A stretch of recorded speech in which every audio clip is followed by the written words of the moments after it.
बिस्मिल्लाहिर्रहमानिर्रहीम। अस्सलाम वालेकुम। 7 क्लास हम अपने ऑनलाइन लेक्चर का आगाज़ करते हैं।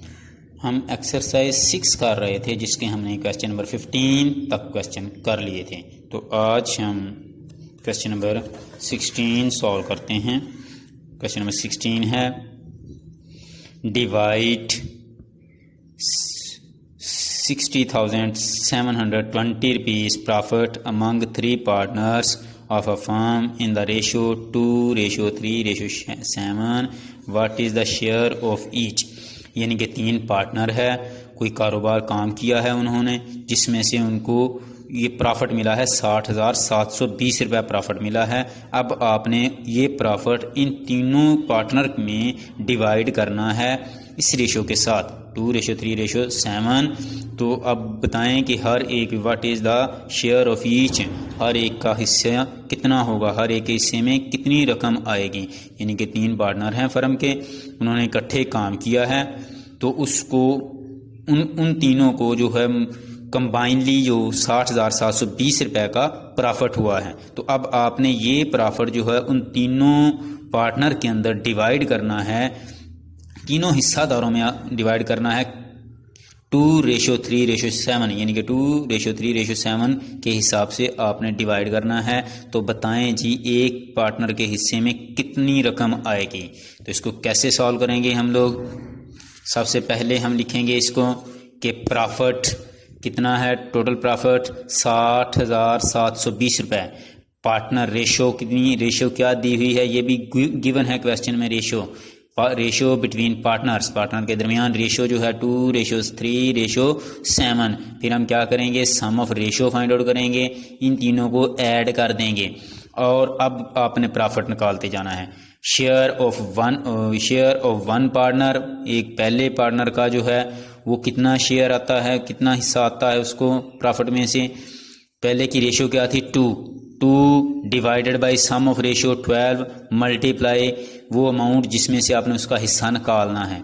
तो अब हम डायरेक्ट इसको 12 के साथ कट कर देंगे। 12 1 are 12, इधर 12 5 are 60, पूरा हो जाएगा।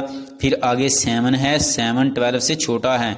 जब दूसरा डिजिट साथ शामिल करेंगे तो आंसर में एक 0 लगा देते होते हैं। जब 2 डिजिट एट ए टाइम हम डिवाइड में यूज़ करते हूँ तो आंसर में एक 0 लगा देते होते हैं। उसके बाद ये 12 का टेबल 12 6 are 72 होता है। ये 12 6 are 72 पूरा डिवाइड हो गया। ये जो 0 बचा है ये 0 ऐसे ही आंसर में आ जाएगा। तो ये हमारे पास जो है वो वैल्यू बन गई है 2 × 50 60। इसको मल्टीप्लाई करवाएंगे तो 10,120 रुपीज़ एक पार्टनर के हिस्से में आएगी। अब इसी तरह लिखेंगे शेयर ऑफ सेकंड पार्टनर की रेशो क्या थी, 3 थी। 3 divided by sum of ratio, divide में सम ऑफ रेशियो ही रहना है तीनों के, और मल्टीप्लाई जिस अमाउंट का आप शेयर निकाल रहे हैं वो अमाउंट ही लिखी जानी है इधर। फिर इसको 12 के साथ कट करेंगे। 12 1 are 12, 12 5 are 60, फिर आगे 7 है, दूसरा डिजिट शामिल करेंगे, मिलाएंगे साथ तो आंसर में 0 लगाएंगे। फिर 12 6 are 72 पूरा हो जाएगा। ये 0 बचा है वो 0 ऐसे ही आ जाएगा। तो वैल्यू हमारे पास 3 × 50 60 मल्टीप्लाई करवाएंगे तो 15,180 रुपीज़ जो है वो सेकंड पार्टनर का शेयर है। इसी तरीके से हम लिखेंगे शेयर ऑफ थर्ड पार्टनर। अब थर्ड की रेशो जो है वो 7 है। 7 डिवाइडेड बाई 12 मल्टीप्लाई 60 72 0। तो कट करेंगे इसको इसी तरीके से। तो जो बाकी बची है अमाउंट उसको मल्टीप्लाई करवा देंगे तो ये 35,420 रुपीज़ जो है वो शेयर ऑफ थर्ड पार्टनर, तीसरे पार्टनर का शेयर जो है वो आ गया है। तो इस तरह हमने तीनों पार्टनर का शेयर निकाल लिया है। तो उसके बाद अब question number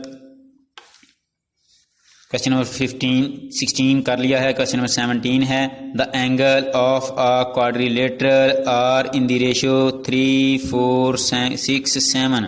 find the measure of the angle. के एक क्वाड्रिलेटरल है, उसके एंगल के दरमियान रेशो 3 4 6 और 7 है। तो find the measure of angle, यानी कि आपने हर एक एंगल की मिकदार फाइंड आउट करनी है। क्वाड्रिलेटरल ऐसी शेप होती है जिसकी चार साइड्स हों, जिसकी 4 साइड्स हों, वो क्वाड्रिलेटरल कहलाती होती है। तो अब ये क्वाड्रिलेटरल 4 साइड्स हैं तो एंगल भी उसके 4 ही होंगे। तो उनके दरमियान रेशो गिवन है, ये हमारे पास रेशो गिवन है और हमें पता है कि क्वाड्रिलेटरल के चारों के चारों जो एंगल होते हैं उनका सम जो होता है वो 360 होता है।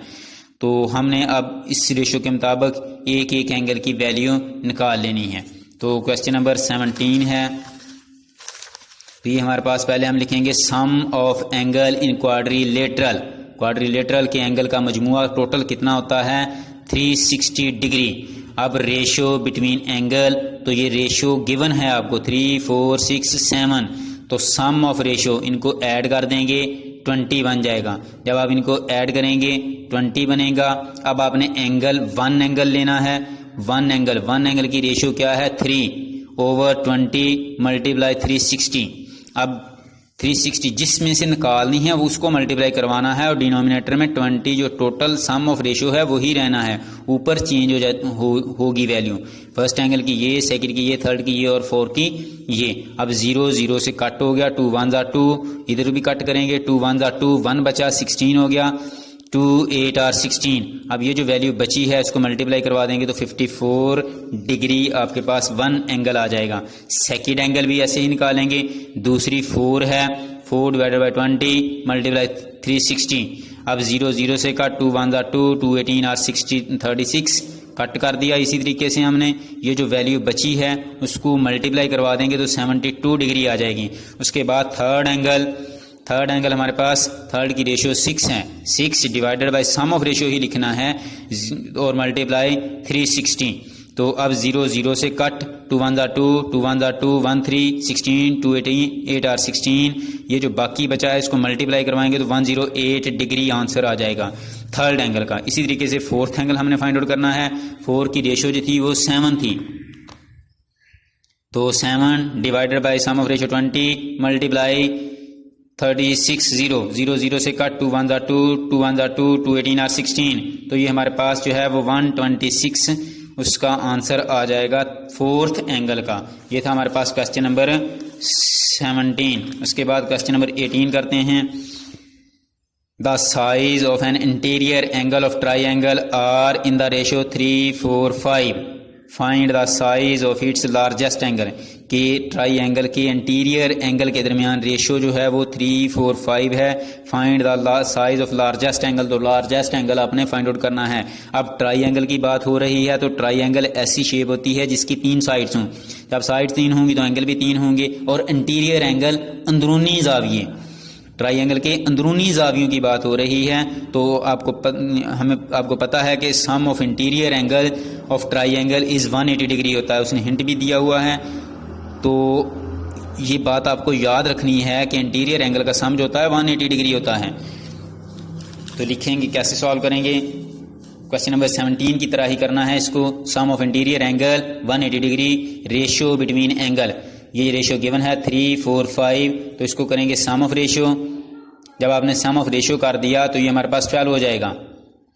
तो वन एंगल की रेशियो क्या है 3, total sum of ratio multiply जिस पे हम निकाल रहे हैं, तो ये 3/12 मल्टीप्लाई 180। तो अब 12 1 12, इधर भी 12 1 12, 6 बचा तो वो 60 बन जाएगा। 12 5 और 60 पूरा हो जाएगा। 15 बचेगा तो 15 को ऊपर मल्टीप्लाई करवा देंगे तो ये हमारे पास 45 डिग्री आ जाएगा। इसी तरीके से आपने सेकंड एंगल फाइंड आउट करना है। सेकंड की जो है रेशियो वो 4 है, 4 डिवाइडेड बाय 12 मल्टीप्लाई 180 डिग्री। तो अब 12 1 12, 12 1 12, 6 बचेगा, 60 बन जाएगा। 12 5 और 60 पूरा हो जाएगा। मल्टीप्लाई करवा देंगे, जो बाकी बच गया तो ये हमारे पास सेकंड एंगल की वैल्यू आ गई है। इसी तरीके से आपने थर्ड एंगल की वैल्यू फाइंड आउट कर लेनी है, तो वो हमारे पास 75 डिग्री बनेगी। तो उसने लार्जेस्ट की पूछा था तो नीचे लिख देंगे third angle 75 degree is the largest angle है, कि लार्जेस्ट एंगल वैल्यू जो है वो थर्ड एंगल जो है वो है जो कि सबसे ज़्यादा है, क्योंकि ये 45 डिग्री है, ये 60 है, तो सबसे बड़ी वैल्यू जो है 75 है। तो उसने लार्जेस्ट पूछा था तो वो हमने नीचे मेंशन कर दिया है। आज के लिए इतना ही काफ़ी है। अल्लाह हाफिज़ जी।